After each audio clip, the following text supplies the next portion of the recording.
Taiwan. I'm Ethan Liu with 10 minutes of news from here in Taiwan and around the world. Taiwan's first new one-year conscripts have entered service, signaling a new era for the country's defense. And as Jaime Okan reports, it'll be the quality, not quantity of the training that matters. Reporting for duty. These young men in Taiwan's city of Taichung are the very first to enter the country's extended one-year military service. And that starts with a new look. For many here, it's mixed emotions.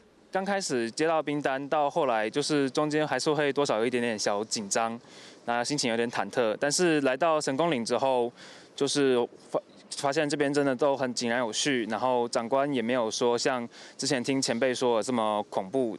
Under Taiwanese law, all men from 18 to 36 must serve 1 year in the military. That was extended from 4 months by President Tsai Ing-wen at the end of 2022, partly due to increasing military threat from China. Beijing continues to threaten the use of force to take over Taiwan, which it claims as part of its territory. And so officials here have pushed for military reform and revamped training to better prepare for a potential conflict. 其实针对4个月的军事训练役跟现在我们要接的1年的义务役，在课程上面安排，我们有在提供更多的一个比较专业的一个领域，包含了进阶战斗，还有快反射击，还有战伤救护，这些都纳入我们这个8周新式的课表里面去实施授课。China boasts one of the largest militaries in the world, with over 2 million active personnel, dwarfing Taiwan's roughly 170,000 strong military. But Taiwan has over 1.6 million reservists, compared to China's 500,000. And it's these people Taiwan is relying on to bridge the gap in wartime. That's why there's now renewed focus on military training and tactics. Conscripts in general are going to be lower quality than, say, professional volunteers that stick in the military for multiple years or even their whole careers and develop those skills. So it's not necessarily a matter of equaling that quality, but getting a large number of people the sort of basic prerequisite skills that they can bring and supplement that force. This one-year conscription period will see soldiers get more hands-on training with weapons and receive better pay than the 4-month program. Some conscripts said the old training was inadequate, even going as far as to describe it as a summer camp. The military says it's taken inspiration from countries like the U.S.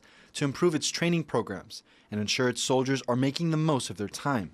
Whether they have succeeded will be crucial in determining the outcome of the new one-year program. If you are tripling the length of conscription from 4 months to 1 year, and those conscripts still view it as a waste of time and a waste of 1 year of their lives, they're going to lose respect for Taiwan's military, and that will go down, in the eyes of Taiwan society, and that's a very unhealthy dynamic.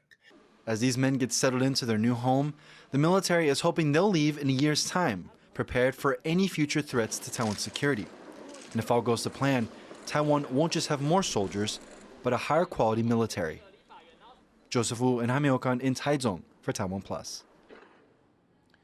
The Pacific island nation of Tuvalu heads to the polls on Friday. It's one of Taiwan's few remaining diplomatic allies. And after Tuvalu's neighbor Nauru cut ties with Taiwan in favor of China, something Tuvalu could follow suit. For more, Louis Watts spoke to Graham Smith, a senior fellow from the Department of Pacific Affairs at Australian National University. What are the issues at stake in Tuvalu's elections? Like most elections, they'll be fought largely on domestic issues, and you have 16 MPs, any of whom in theory could end up as the leader of the country after the election. And a country as small as Tuvalu, a lot of the stuff is, the politics is very personal, and a lot of it, of course, is extremely local. There's a bunch of issues, but of course the issue of who to recognise, China or Taiwan, has also become a bit of an issue in this election. What are the chances that Tuvalu will switch diplomatic recognition to Beijing post-elections? The chances seem to be fairly reasonable. It's hard to get a hold on it because we don't know exactly who will emerge as the leader. The most likely scenario for a change would be if a pro-China MP gets elected and he decides to push for that. And obviously, if he finds a majority of MPs, that's more than 8 out of the 16 in support of his position, then it will happen. It's very, very hard to say because we don't know exactly who's going to be in the parliament and who will come out as leader. Whenever Taiwan's foreign ministry comes out and says statements for no reason about we strongly value our relationship with Tuvalu, then that's often a good indicator that Taiwan is a little bit nervous about it as well. Tuvalu is obviously a small country and doesn't punch above its weight on the world stage. So how important is it to Taiwan as an ally? It still has as many UN votes as Australia does.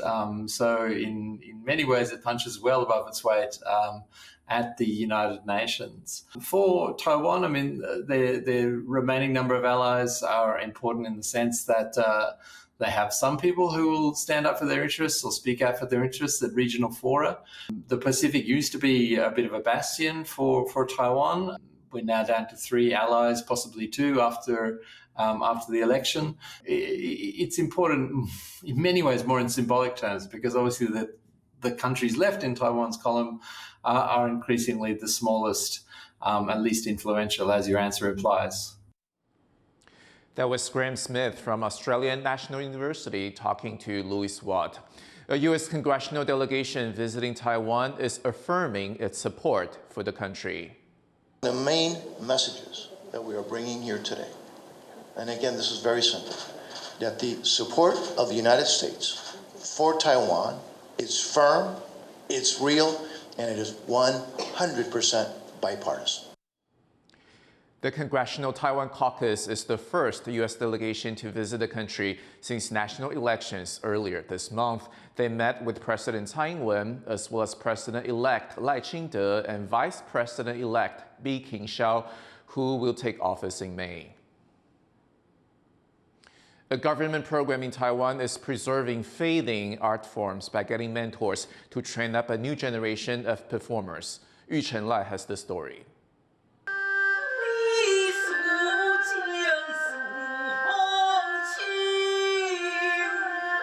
88-year-old Liao Chongzhi watches on as her student performs for her one last time. After 4 years of intense training, these young apprentices of Taiwan's traditional arts are graduating. It's part of a government program to preserve fading art forms, like Taiwanese opera, and train up a new generation of masters. And Liao has seen the art form and the culture around it change over the years. 所以以前的老师足严格，一点点无好，伊就我来就甲你拍咯。这是以前的时代嘛，大家教囡仔嘛拢用拍的嘛，即马呢是爱的教育，无法度。The times have changed in many ways. In her day, Liao performed Taiwanese opera to survive. For today's students, however, they're mostly just interested in the culture. But becoming a master is still a hard-earned skill. Out of the 28 students who signed up for the program, only 13 are graduating. For Liao's apprentice Zheng Yunqian, this experience has been life-changing even off stage. 就是因为老师比较厉害的地方是，他不只是教你学艺，他会教你修心，还会教你做人。 Zheng says she plans to travel around the country after graduation to see how other opera troupes interpret their art. For her, the training never really ends. Her perseverance also gives her teacher another reason to continue the program. 每一国都有因国家的文化，这是歌戏是咱台湾国家的文化，是咱台湾土生土长的，阮就出来来教家己尽量有学的教出来安尼。 By laying a strong foundation, a new master will one day be ready to take up her mantle. Yu Jinghuang, Luffy Li, and Yu Chen-lai for TaiwanPlus. Thank you for watching today's What's Up Taiwan. I'm Ethan. You'll take care, and I'll see you next time.